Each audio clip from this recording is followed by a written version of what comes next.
45, feeling like a Mordecai. I ain't regular, feel like Jordan wearing 45. Traumatized, victimized, seen some of my die. Knock you off a base with a bat when them niggas slide.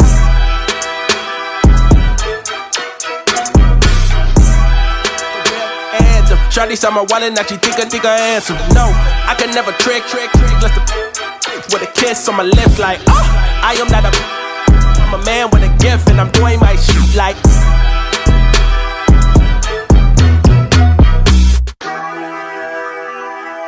Kenyatta Wright, Director of Football Business here at Cowboy Football. We got one of our new Cowboys here. Tell them who you are. My name's Hauss Hejny. I'm from Fort Worth. Actually from Aledo, like 20 minutes outside of Fort Worth in Texas. So, yeah. So we're talking, obviously, all the Cowboy fans out there and our Cowboy family. So who is Hauss Hejny?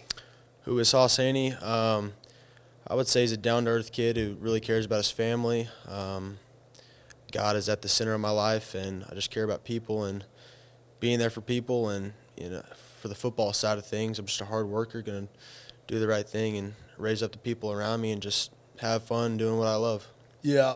So obviously I get to meet with all you guys that come through and we talk business now. We got business in football, but when your family came in, it's obviously both sides of your grandparents, your mom, dad, little brothers. I was starting to recruit them too. It's not illegal. I mean, I'm recruiting them early and letting them know who I am. They're on campus. Your mom was everyone around, they talk about, man, Hauss's mom was she was awesome. Yeah. And so tell us about that.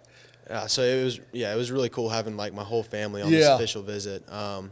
Going way back to like my mom's high school recruiting, my uncle's high school recruiting. Like, if my mom didn't go to TCU, she was going to come here. Both my grandparents wanted her to come here. Yep. She went to TCU just because it was only an hour from home, so it was easy. Mm-hmm. But so when I told my grandparents I was going to be coming on an official here, they were like, "Oh, can we come? Like we want to get up there."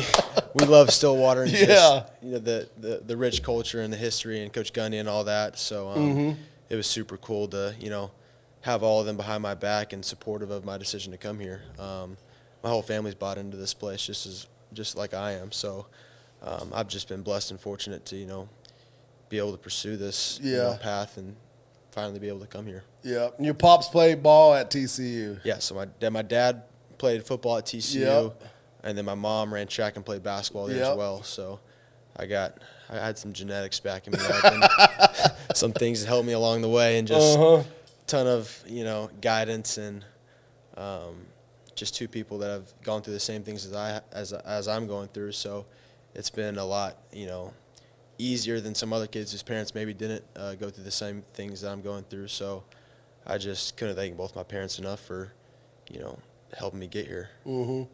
And one of the things that Oklahoma State that we've obviously over time won a lot of football games. Coach Gundy, 170-plus wins as a head coach. I mean, it's been on guys that were tough, physical, and they're just, you know, their mentality was champions. Yep. And you're a champion, man. You won obviously a high school championship. But one of the stories, as I was getting my information, because as a personnel guy, I dig deep. Try to, you know, go after connections that I have to kind of learn more about you without a coach or somebody else that has a perceived notion of who you are. Try to find out different type of information. The one thing one of your opposing coaches has said, who's an alumni here, I won't give up my source, but he's an alumni here and who I really trust in that area that you're from. He said, man, I've watched this kid mature over time, and he was one of the greatest competitors that I've seen in the last 20 years here. And he's coached a lot of big-time guys, but he said, like, and I guess it was a state championship game, he was just talking about, he said it was this picture that was in whatever the newspaper is down there. He said he came to the sidelines and he was talking, and he said literally the whole team, including the head coach, who was famous, I guess, and a lot of people know your coaches or whatever. All of them was tuned into you. And I said, when he was telling me that story, I said, that's a leader. Like that's what you got to have whenever you're playing the position that you have. Where did that come from? Is it just it's just the innate ability for you to lead? I think it was just how I was raised. My dad, obviously, when I was growing up, was like, you got to be a leader. You're the quarterback of the football team. I started playing quarterback when I was in second grade.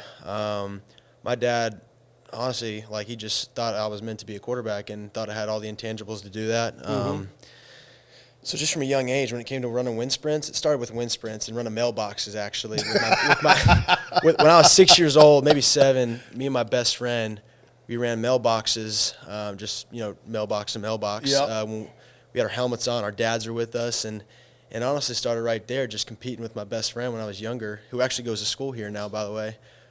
Started with that, and then wind sprints, my goal my whole life has never been to lose a wind sprint. So that's where you set the tone, which is what we're doing right now. Yeah. That sets a tone. It sets a tone to like show people that, man, this guy really cares. And it's not about, I really don't think about when I'm talking on the sideline, everybody looking at me. That's just who I am in general. And then that's just what I'm going to do. I'm going to get guys to, do the right thing and to play their guts out. That's all I want. That's all I'm trying to do is just play my guts out, because there's so many people in the background that don't get the light, that do so much for me and for the guys that are in the light on TV playing and stuff like that. Right.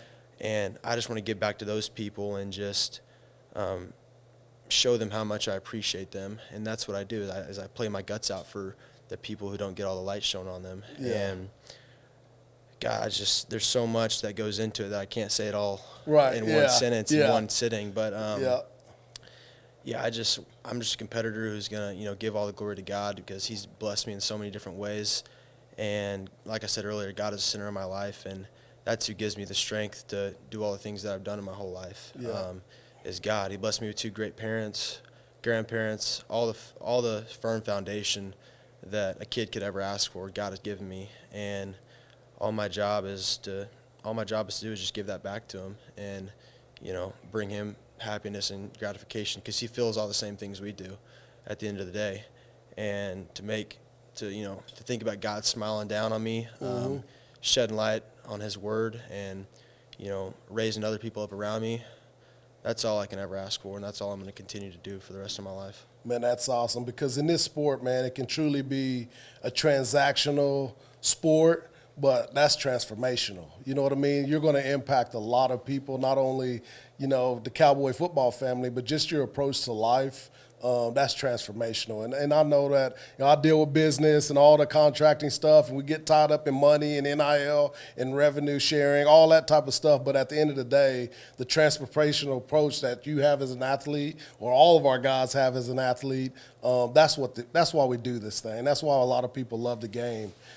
So what is something that if we read your bio, or you won't find out about Hauss Hejny? What is something that we don't know about you? So my junior year, I picked up playing the guitar. Oh yeah. So I play the guitar a lot. Pretty much every day when I'm not doing anything, I play the guitar a lot. I love hunting. I love water sports, wake surfing. Getting on the jet skis, ripping around, tubing with my brothers and friends. I just like hanging out and having a good time with my family and friends, and playing the guitar when I can. Well, that's awesome. We got a bunch of red dirt guys around that run around Stillwater. Oh yeah. So I'm sure you'll get to hook up with them at some time. That'd be awesome. What was your perspective on, just from an outsider's view to get into Oklahoma State now, of the Cowboy culture? Like what kind of drew you to us? Just the rich history. Coach Gundy's been here for 20 plus years. Coach Glass has been here for 20 years, and the amount of tradition and support this program has within itself with the guys in this building, and then also the support of Oklahoma and Stillwater in general. There's a reason why this program previously went 18 straight years of winning bowl games, is because of how just the amount of people were bought into this place and were completely bought in.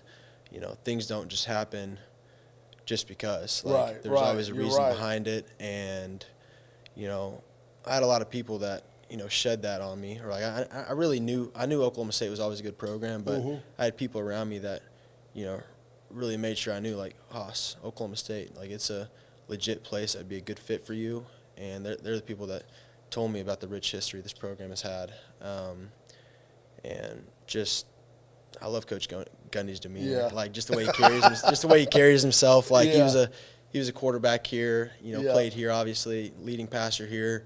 then he became the head coach here. I mean, he's a Cowboy, and then the coaching staff that he's brought back is a bunch of Cowboys who have previously played here. And I just love the feel of Stillwater, love the people here, and it's just a program that I wanted to be a part of and, make a difference in. Yeah.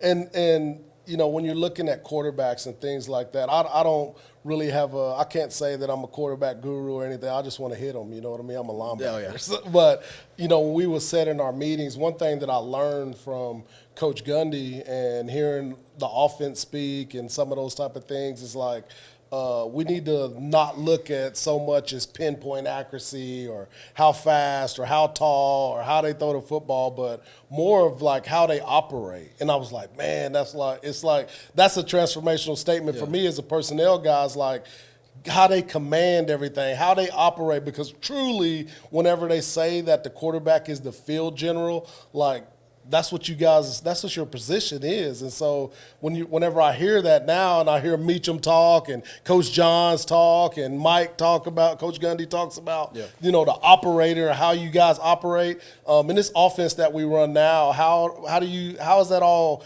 coming together since we just finished football school and kind of going to our next phase of the spring? It's came together really great, actually. I mean, we hit the ground running pretty fast. Like, we installed our offense, pretty much our whole offense in the past month and a half. And I think with the transfer portal and bringing a lot of guys in, like everybody was hungry to, learn the playbook as fast as possible because we're all competing for a spot. And the coaches as well, they're all bought in trying to, help guys out. And I think it's been great. That's all I really got to say about that. But it's been really cool to get to meet new guys and, really work on the leadership side of, getting guys to believe in me, and because I'm the new guy on the block, and there's a few extra steps I got to take to earn everybody's trust, and that's what I've been doing personally throughout this past month and a half. But, yeah. And one of the things I'm gonna joke about it a little bit to our fans is that. Man, there's a discipline, there's a toughness, there's a structure, there's all these things that Coach Gundy talks about in the Cowboy culture, and people don't even know it's even down to the socks, right? Wear black socks or white socks. Oh yeah, it's black or white socks. I mean, at certain times, it's pretty disciplined. That's why I was like, boy, but I wish I could fine you guys for that, because I got fined for my socks in the NFL one time. You got fined? Yeah, I got fined. What kind of socks were you wearing? They were too low. And so they fine you. It's like $7,000, dude. It's like, so I'm gonna ask Coach Gundy, can we fine y'all's for y'all socks now? It's basically professional sports now, so you can get fined. Yeah. So before we go, Hauss, is there anything you want to say to the Cowboy fans out there about you? Man, when you see me playing out there on the field, hopefully, I just hope you see a driven dude who's, playing for his teammates, playing for the glory of God, and who's going to put his heart on the line and his life on the line when his team needs him the most. When it's 4th and 1, I want fans to believe in me that, I'm going to get that 4th and 1 no matter what it takes. There's just going to be no quitting me no matter what. So, yeah. Yeah, that's why we signed you. Appreciate you, man. I appreciate you. I'll let you get on. Yes, sir. I'm a man with a gift, and I'm doing my shit like